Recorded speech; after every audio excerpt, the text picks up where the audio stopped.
For Volkswagen Australia, this is the car that couldn't have arrived soon enough. It's the new T-Roc SUV, and it lands in one of the hottest segments in our market right now. Question is the T-Roc fashionably late to the party, or has it missed it altogether?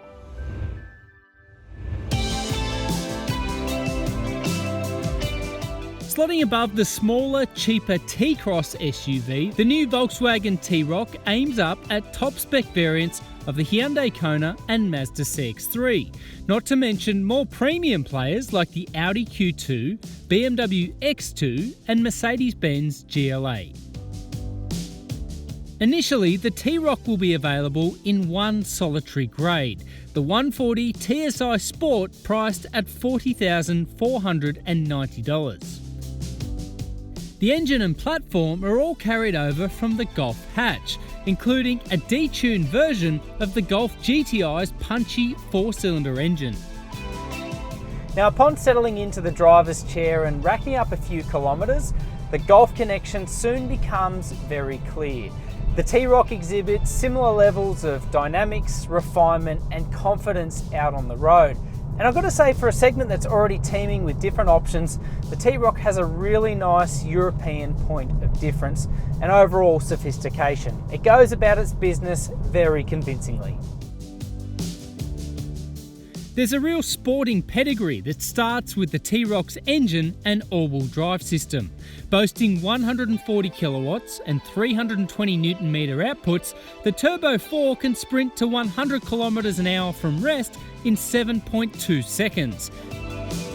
A quick-thinking 7-speed automatic gearbox makes it relatively efficient as well. Now, on these pockmarked roads that I'm driving at the moment, the T-Roc feels right at home.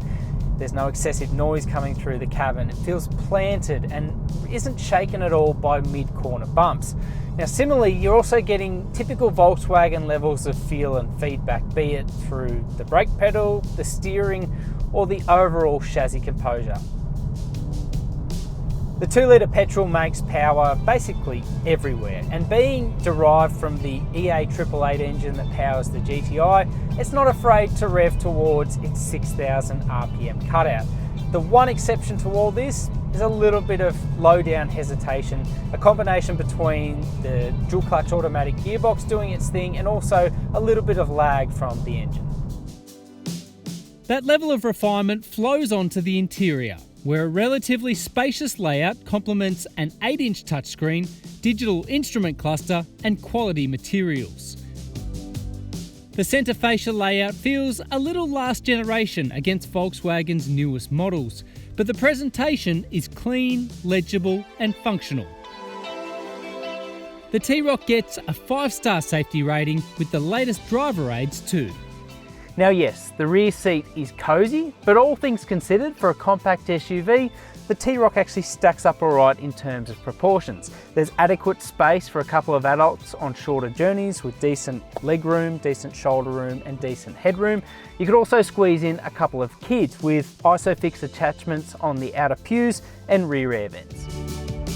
Likewise, a 445 litre boot offers decent cargo space, though prams or full-size suitcases will fill that space pretty quickly.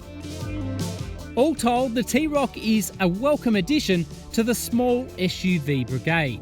It does indeed arrive fashionably late to the party, but in this solitary $40,000 grade, puts itself at risk of being a tad overdressed.